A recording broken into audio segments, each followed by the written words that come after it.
Ya, Mr. Ali yang besar-besar kan. Saya nih, okey lah. Oh ini anda kecil lagi lah, janganlah. Kau tak boleh lah. Tak layak ni. Dia kata saya nak pergi juga. Ya tak? Ya, sebab pemuda kan. Lepas tu putus. Ulama tu beritahu, okey lah, kau ikutlah. Jadi satu malam tu dia mimpi. Ya tak? Budak tu mimpi. Mimpi dia. Dia tak ikut perang, dia ikut perang. Dia tak fight orang tau. Dia cuma pergi jaga kuda-kuda orang perang tu je. Khidmat. Lain orang tu, jaga kuda, bagi makan kuda dia, basuh kuda tu, macam tu lah khidmat untuk jaga hewan-hewan perang tu. Jadi satu malam dia mimpi lah.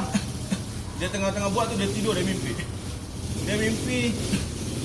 Dia dibagi tahu untuk jumpa satu bidadari nama dia Ainul Mardiyah. Ya tak, Ainul Mardiyah. Lepas tu dia datang lah, dia tanya, Man Ainul Mardiyah. Dia jumpa satu sungai, yang sungai itu dibuat daripada susu yang cantik. Ya tak? Susu. Dia tengok perempuan yang cantik tu, tidak ada pandangan mata di dunia yang pernah memandang wanita seperti itu. Tengah mandi-mandi dekat sungai itu.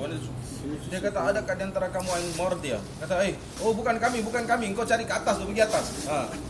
Dia jalan lagi pergi atas. Dia tengok ada satu sungai yang dibuat daripada madu. Ya tak? Daripada madu. Jadi wanita yang mandi di sungai ni 70 kali lagi cantik dari wanita yang pertama ni. Ya tak? Lepas tu dia kata, adakah di antara kamu ni yang Ainul Mardiyah? Dia kata, bukan kami. Kau pergi atas. Di atas dia lalu satu sungai Arak. Ya tak? Wanita tu lagi 70 kali yang mandi cantik daripada wanita yang mandi di sungai tu. Dia daripada sungai madu tu lah. Dia dah tak tahan gejolak dia punya syahwat tu. Maksud tengok perempuan cantik tu kan. Dia kata, adakah di antara kamu ni Ainul Mardiyah? Dia kata, bukan. Tak ada kami. Kau pergi satu istana. Di atas bukit tu sana ada satu istana. Kau pergi kat sana. Ya tak? Ainul Mardiyah tu tempat dia kat sana. Dia pergi sana. Pergi jumpa, dia tengok ada wanita dua orang yang stay depan pintu masuk tu. Dia kata, adakah salah satu orang kamu ni Ainul Mardiyah? Dia kata, bukan. Wanita ini 70 kali cantik daripada wanita yang ada di sungai Arak tadi tu. Dia dah tak tahan. Dia kata, bukan kami. Ainul Mardiyah ada kat dalam. Ada kat dalam. Dia pergi masuk dalam, tengok satu pintu. Yang mana pintu itu 70 kali wanita itu lagi cantik stay depan pintu daripada wanita depan kat dua tu. Dia dah tak tahan, dia kata, engkau Ainul Mardiyah? Dia kata, bukan. Ainul Mardiyah ada kat dalam lagi. Tak? Bila dia buka pintu itu, ketuk-ketuk. Dia tengok, adakah kamu Ainul Mardiyah? Wanita yang jauh lagi cantik dari wanita yang kat depan tu. Faham tak? Adakah kamu Ainul Mardiyah? Dia kata, saya lah Ainul Mardiyah. Dia lari, dia nak peluk. Dia cakap nanti dulu. Ya tak? Sekarang belum masa dia. Lepas tu dia terbangun. Ya tak? Rupanya dia mimpi. Ya tak? Ya tak? Dia mimpi. Dia cerita sama Syekh. Syekh itu dia cerita mimpi dia. Lepas tu malam lagi yang next malam tu, ya tak? Dalam keadaan orang tidur, rupanya orang kena serang tau. Kena serang dia punya kemah orang Islam tu. Kena serang perang-perang kat situ. Tak ada orang mati kecuali laki-laki tu saja. Di budak itu saja yang mati. Faham tak? Budak tu seorang yang mati. Dia mati, Syekh itu yang ajak dia orang untuk pergi jihad, mimpi dia dah berpeluh-peluh dengan mak dia. Dah peluh-peluh dengan mak dia dah. Tengok macam tu. Indah bidadari tu. Sebab itu bidadari ni orang bagi tahu, satu ludahan dia ke dalam laut, air laut tu akan jadi mani. Ya tak? Kalau dia cakap dengan orang yang mati, orang mati tu mungkin akan bangkit, akan hidup. Bidadari itulah. Ya tak? Dia punya indah. Kalau nak memang tak boleh lah fikir. Ya tak? Macam mana dapat bidadari ya? Tak boleh lihat mata kita. Sebab itu dia Dapat bidadari. dia cerita nak dapat bidadari. Sebab itu jadi ada satu kisah yang masyhur mengenai Syekh, dia panggil Syekh Malik bin Dinar. Jadi Syekh Malik bin Dinar ini kan dia wali, ya tak? Jadi kisah kehidupan Malik bin Dinar ni memang sebelum dia jadi wali, dia dulu polis. Bukan, dia polis di kawasan negeri itulah, dia polis sebenarnya. Polis, tapi saya tak tahu lah pangkat dia, kan? Tapi singkat cerita lah, dia jadi wali sebab dia tobat. Kisah tobat dia ni ada satu cerita yang lain. Tapi saya nak cerita dia ni, nak cerita mengenai macam mana dapat bidadari. Faham tak?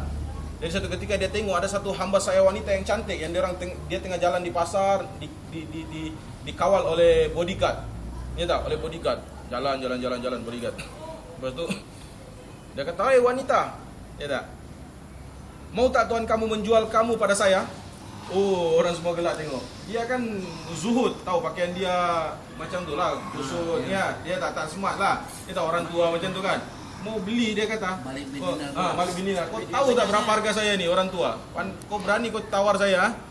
Lepas tu dia perempuan tu bagi tahu, okey sekarang ni pengawal kau ambil dia ni, bawa kita pergi jumpa sama tuan saya. Bawa dia pergi jumpa dengan tuan dia ada satu istana. Bawa lah pergi sana kan. Dia beritahu dengan tuan dia, sikit cerita dia beritahu. Saya tadi dekat pasar ada jumpa satu orang tua. Dia kata dia mau beli saya, ya tak? Dia tanya, "Tuan, kamu mau jual tak?" Ya tak? Sekarang dia kata, saya ada bawa dia dengan kita. Mak bawa pergi jumpa dengan saya. Lepas tu datanglah, masuklah Malik bin Dinar tu. Bila dia masuk, Malik bin Dinar bila masuk, dia masuk dalam, jumpa dengan tuan si hamba wanita yang cantik tu kan. Lepas tu dia kata, "Saya dengar kamu ada keinginan untuk membeli saya punya hamba, ya tak? Adakah kamu layak orang macam kamu ni kan?" Ya, macam tu. "Adakah kamu layak membeli hamba yang macam ni, mahal macam ni kan? Cantik ni, saya pun beli mahal, bukan yang murah, ya tak? Saya dapat pun mahal. Dulu masih boleh jual lah budak-budak kan. Hamba sahaya kan boleh dulu kan, zaman tu. Ya tak? Oh, boleh tak?" Dia kata, "Tak boleh." Dia kata, "Kamu tahu tak, menurut pendapat saya ni, engkau punya hamba ini, ya tak, harga dia tidak lebih daripada 2 biji kurma saja." Woi, dia lagi tension, ya tak? Kau berani kata lebih dari 2 biji kurma? Coba kau terangkan macam mana, apa dalil kamu hamba saya ini lebih nilai dia tidak lebih daripada 2 biji kurma? Ya, jangan macam tu. Kan? Dia kata, "Kamu tahu tak, saya pun ada satu orang hamba. Saya pun ada seorang hamba wanita yang jauh lagi cantik dari apa yang kau miliki ini." Faham tak? Ya tak? Dia berada di taman-taman yang dibuat daripada yakut, daripada zamrud, ya tak? Kan? Tempat dia dihiasi dengan nur, ya tak? Dia cerita keindahan bidadari itu, dia cerita dulu. Ya tak? Dia cerita begitu. Lepas tu, kamu tahu tak, kamu tidak akan dapat kedustaan dalam cinta dia. Bahkan dalam hati dia, kamu boleh nampak hati dia itu, ada nama kamu tertera di dalam hati dia. Begitu sucinya cinta dia dengan kamu. Itu hamba saya, dia cerita keindahan bidadari. Lepas tu, kamu tahu tak, kamu punya hamba ni, hamba kamu ni, kalau dia tak mandi, kau tahu tak, 1 minggu dia tak mandi, rambut dia busuk. Faham tak? Mulut dia busuk kalau dia tak bersiwak, tak sugi. Faham tak? Kan? Ya tak? Badan dia akan keluarkan macam-macam bau. Ya tak? Kemaluan dia akan keluarkan macam-macam kotoran. Ya tak? Kotoran akan keluar daripada telinga dia, daripada mata dia. Ya tak? Daripada anggota dia akan keluar kotoran, macam-macam kotoran. Kan? Kadang-kadang dia akan termenung, kadang-kadang dia akan susah, kan? Kadang-kadang dia akan susahkan kamu. Sekarang dia terangkan cinta dia pada kamu. Kenapa? Ketika kamu menunjukkan ihsan pada dia. Maksudnya berikan dia keperluan-keperluan, ya tak? Nanti bila kamu susah, dia akan tinggalkan kamu. Dia akan cari laki-laki yang lain, dan laki-laki itu dia akan rayu seperti mana dia rayu kamu juga.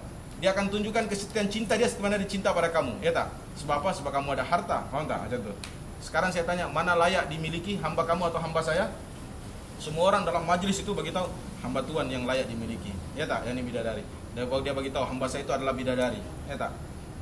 Dan kamu tahu hamba saya ini senang untuk dimiliki, lebih senang daripada hamba kamu ni, ya tak? Macam mana nak dapat bidadari? Dia beritahu 2 saja. Kalau kamu makan, kamu sisihkan makan kamu untuk orang-orang susah. Faham tak? Bila kamu makan, kamu beri juga makanan kamu sisihkan untuk orang-orang yang susah, orang fakir dan miskin, ya tak? Lepas tu yang kedua, kamu jangan lupa bangun malam, walaupun 2 rakaat kamu bangun malam tahajud. Faham? Itu saja mahar untuk bidadari itu. Ada begitu. Pegangnya. Macam tu, mudah saja. Semua orang boleh dapat. Awak cakap tadi. Balik. Kakak letak kat badan ni. Habis. Habis 50 kilo lah. 50 kilo yang tanya. 50 kilo letak kat badan. Habis tak boleh bangun. Senang je orang dapat. Ini kan itulah. Senang je orang. Tapi yalah, bagi dia senang lah. Kalau kita tengok dulu lah kadang kita macam mana kan. Kadang nak bangun malam tu, ya Allah. Tapi yang dia cakap tolong bersihkan surau buang-buang cicak tu sebahagian juga lah. Itu dalam, saya lupa itu kitab Imam Ghazali atau kitab, tapi dalam kitab tasawuf tak silap tu. Cerita mengenai mahar bidadari itu dia beritahu juga mahar bidadari ini. Dia cerita dalam kitab tu ada satu orang yang dia mati masuk syurga. Jadi masa dalam syurga tu dia makan apple tahu. Dia makan apple. Bila dia makan apple ada ulat pula yang keluar dari apple tu. Mantap. Keluar ulat tu. Lepas tu ulat tu berubah jadi bidadari. Dia bilang, siapa engkau ni asal jadi macam ni? Dia kata, aku ni tahu tak siapa aku? Aku ni adalah kotoran yang kau keluarkan daripada masjid. Faham tak? Kotor, ada benda kotor-kotor di masjid, kita pungut, kita pergi buang, kan? Bersihkan masjid. Itulah, itu dia kata mahar bidadari. Faham tak? Itu ada kita macam tu, ada kill lah. Ada kisah yang macam tu. Macam tu pun boleh dapat lah bidadari.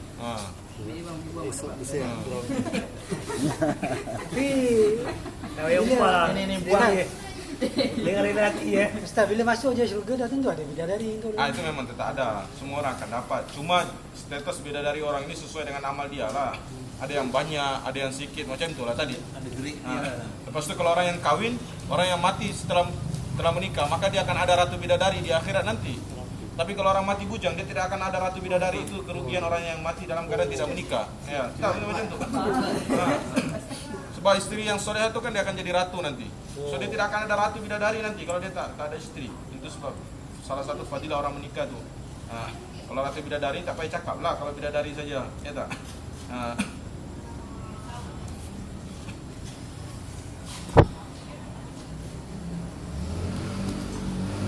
Apa lagi? Ada persoalan apa lagi?